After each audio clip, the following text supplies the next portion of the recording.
Before I get started my sermon, I want to restate something that's already been said.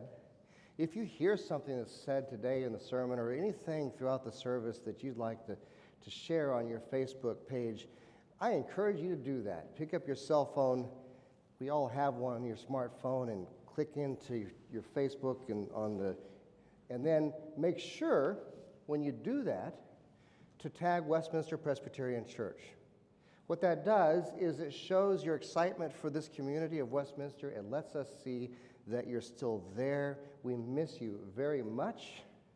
These pews are empty, and this community is not the same without you. Oh, there's one. One of our tech people's waving at me. And also what it does is it helps other people find this wonderful online church community, which isn't going to be online, isn't going to be exclusively online forever. I will never forget my first job. I was probably too young to have a job, but I had one none the same. It was a part-time summer job, and I was excited to have a job and have extra money in my pocket to do whatever I wanted to do. I was working for this pizza joint, and this was a progressive pizza joint.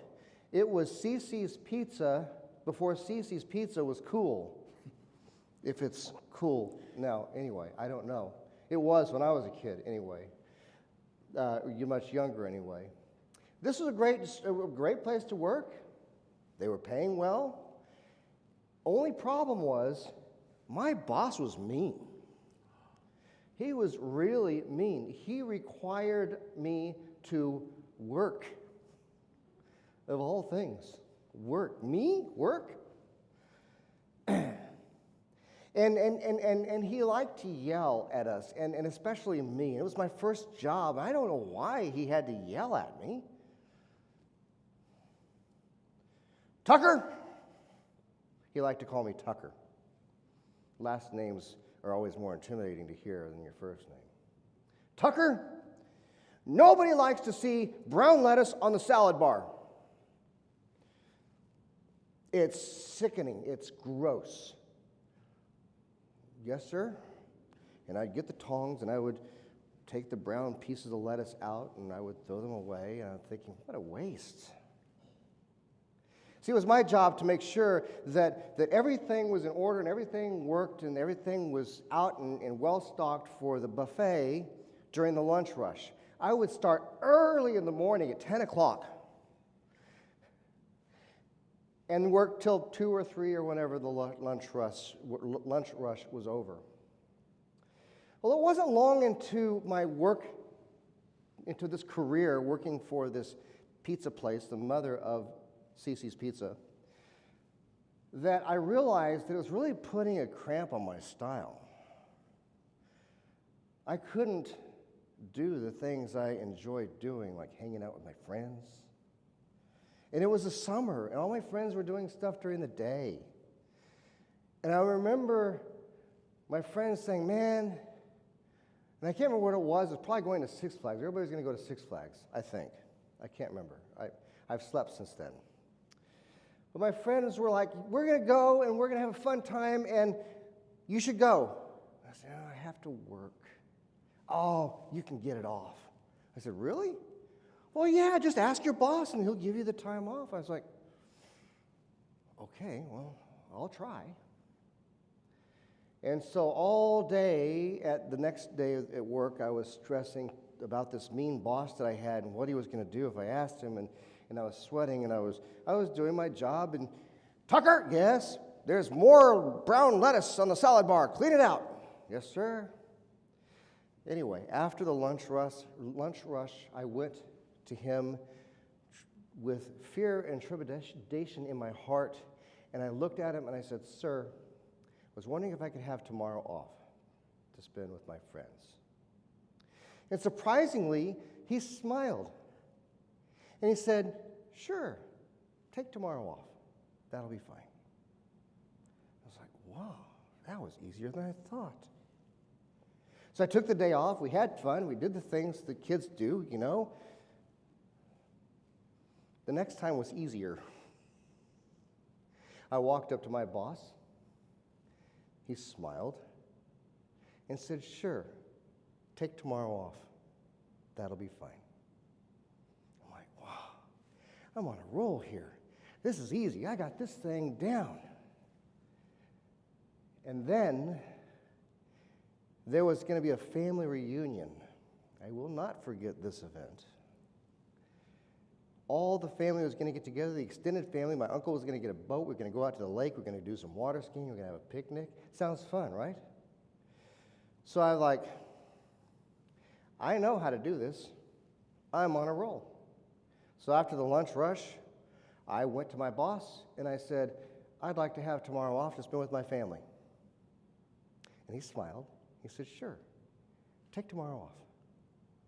And he said, "In fact, take the next day off too." I'm like, ooh, I'm getting good at this. 2 days off. And then he lost his smile.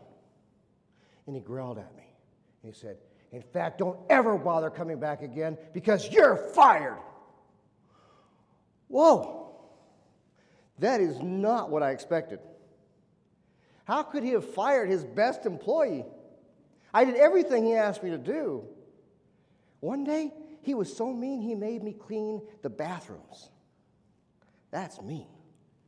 But I did it. I cleaned those. And he let me go. And I thought, aren't you supposed to at least give a 2 weeks notice before being fired? Or before firing somebody? I was humiliated.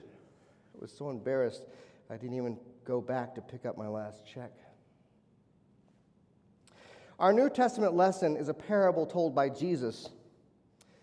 It was about the kingdom of heaven being like this boss who had a job that needed doing and was looking for people willing to work. And there's so much to unpack in this passage that I'd just like for us to get right into it. So let's do it. First, we read in verses 1 and 2 that the landowner goes to this place where laborers hang out early in the morning. And the Bible isn't really clear on what that is. It could be an unemployment office or maybe a job placement place or whatever. But there were people there and they were expecting to work, and it was in the crack of dawn. It was early, and the landowner goes and he hires people. And apparently they've worked for him before because he says, "I'm going to give you the regular fair day's wage." And they agreed to it. So apparently they knew that he was fair, and they knew that he was going to work them well, and they were going to walk away with a good paycheck at the end of the day.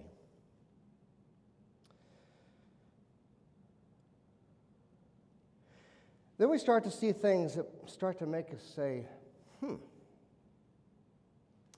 The landowner goes back to the marketplace around 9 a.m. to find more people just hanging around idly. The landowner goes and tells them to go work in his vineyard, and he would pay them whatever is right. So these guys, without inquiring about what right amount meant, went right to work. And I'm just going to say it. There's just so many questions here. Did the landowner not know how many people this job would entail? Did he somehow underestimate the number of workers he needed to get the job done? Why is the landowner looking for workers? Doesn't the landowner have people? Workers, supervisors, foremen, managers. Those are people who would typically go out looking for workers, wouldn't they? People. Whatever the case, more workers were added to those already hired early in the morning before the sun came up. This same scenario plays out at noon, and again at 3 p.m., and again at 5 p.m.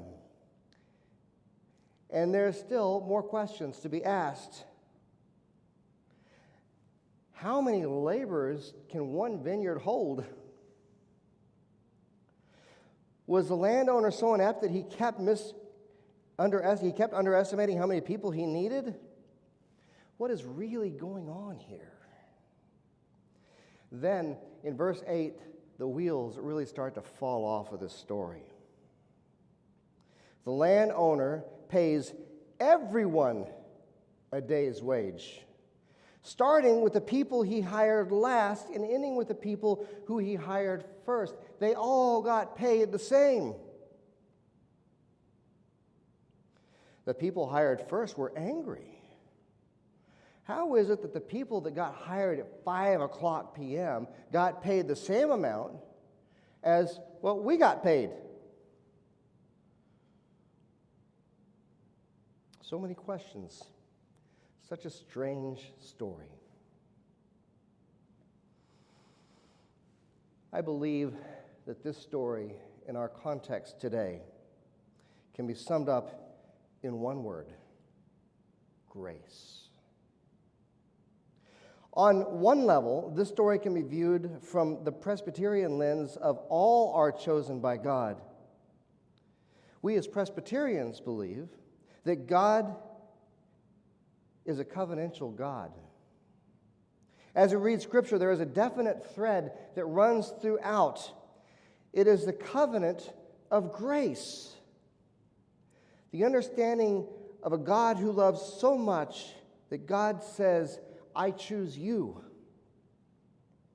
And God never breaks covenant. But rather, God keeps expanding covenant to include more people.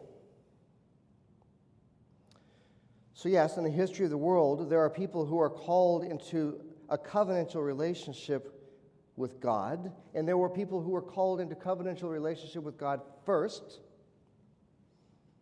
Then there are those who have been called into covenantal relationship later in the history of the world. Remember the thief on the cross? The thief said, Lord, remember me when you enter into your kingdom. And God made covenant with this thief right here, right there on the spot. Jesus' reply was a covenant of grace with the thief. It was a very explicit covenant.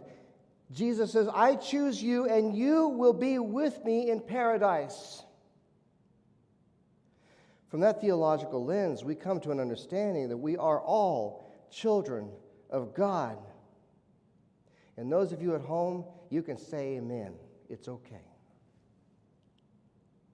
We are related, and we are all under the same umbrella of grace. God is not stingy with grace. There's plenty to go around. So my question this morning is, why are we stingy with grace? Who are we to say that any individual or group of people are not worthy of God's grace? Could it be that sometimes we, like the first people hired to work in the vineyard, think we deserve more grace than others? On another level, and just as important as the first, I believe this story speaks to us in a very large way right here as we are dealing with this pandemic, COVID-19. We see on the news how the economy is in serious trouble. The stock market is an all-time low, futures are down, and people are starting to feel the effects in a way that is actually scary than getting the actual disease. People are sheltered in place, sitting at home, wondering if there will be a job for them at the end of all of this. I realize that in the midst of this pandemic, there is a lot of uncertainty and fear.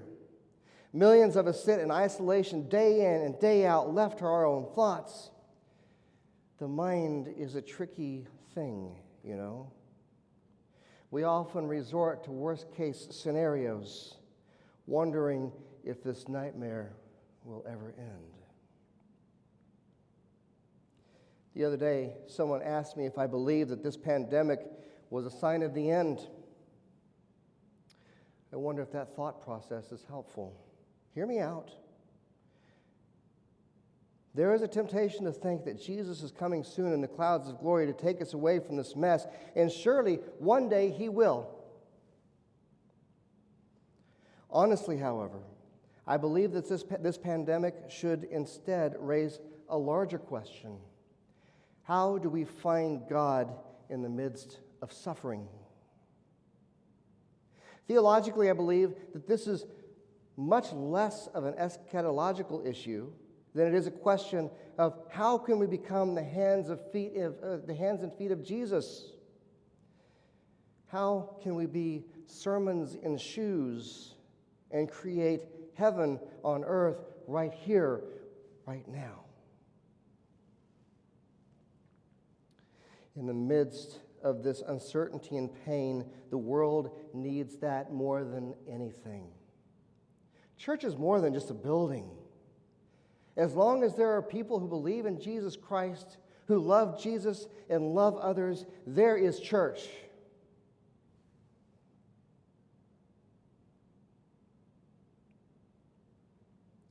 When we focus on the event of the second coming, we tend to think inward. Why would I or anyone else really care about what's going on this old world anyway? Jesus will soon come and take us all away. When we instead turn our focus on the pain that others are experiencing, we begin to think outside of ourselves. We begin to think outward. Our hearts are moved to show the love and grace of Jesus to a hurting world who so desperately needs the healing salve of grace, love, and hope. Jewish scholar Amy Jill Levine says that this story is less about the question, are you saved, and more about the question of, do you have enough to eat? So what does that look like today? In the midst of this global pandemic, I have a few ideas, and to be fair, this is just a start.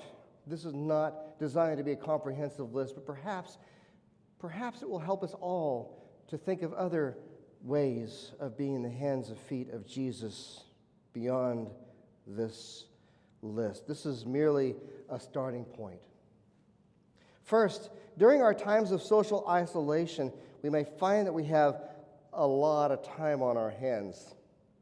We may find ourselves on social media and Facebook a lot more than we have ever in our lives, which is fair. This is understandable. While not perfect, it is a good way to stay connected with our friends and family and our neighbors. Stay in touch with the outside world and what's going on. The question I would pose, however, this morning is, what do our posts look like? Are they argumentative and confrontational? Do they create fear? Or do our posts give life? My challenge for all of us this morning is, how can we deliberately bring hope and life into our social media posts? Perhaps it would be helpful to send a private message to our loved ones just to see how they're doing and to offer comfort and prayer. Or better yet, this device that we carry around with us everywhere, it's called a phone. And it does more than check messages or emails or texts. I hope my kids are watching right now because they think it actually makes phone calls. You can actually talk to other people. Pick it up and make a phone call to your friends and your family and your neighbors, those who are sitting in seclusion as you. What if we made a goal to call at least 3 people a week just to check in on them? Second, from those phone calls, we may discern a physical need from our friends and family. Perhaps it's just a need to talk. Maybe it's a need to have someone pray with them. Or perhaps our friends and family members are running out of food or toilet paper or money. Perhaps we are in a position to help meet those physical needs. Perhaps we can make a quick run to their homes and drop off a care package at their front door with the items that they need. Third, I don't know about you, but I'm spending a lot of time at home with family during this time of isolation. What a wonderful opportunity to reconnect with those who live under the same roof as us. You see, ministry begins at home. I'm going to say that again. Ministry begins at home. It's time to pull out some board games, pop some corn, maybe watch a movie together. As empty nesters, it has been nice to have my son home from Texas Tech. We don't know how long he is going to be here with us, most likely for the rest of the semester and during the summer. We are going to take advantage of every opportunity we have, every moment we can with him. The other day, we sat on the back porch with cold beverages, watching the sun go down and small talk. Just last night, we pulled out some games. We pulled out one particular board game that I didn't realize my son was really good at, and he schooled us.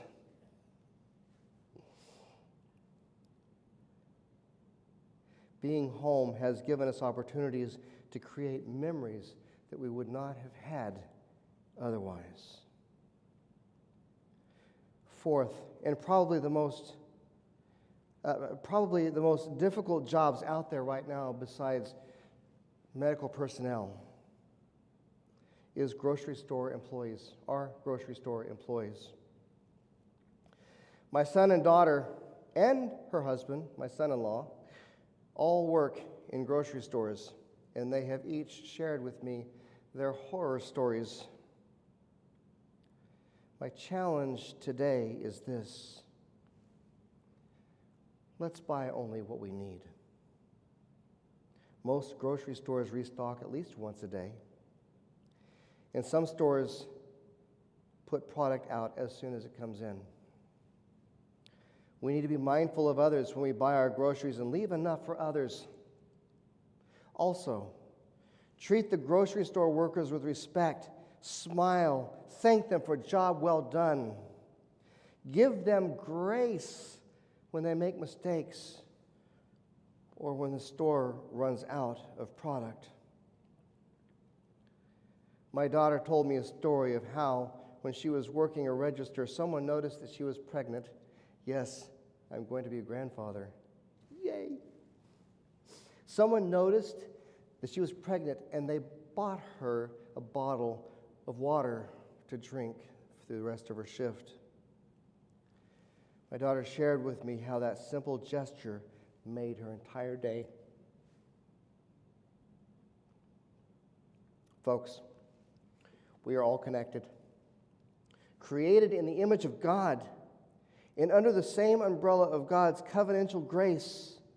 We are siblings, children of God.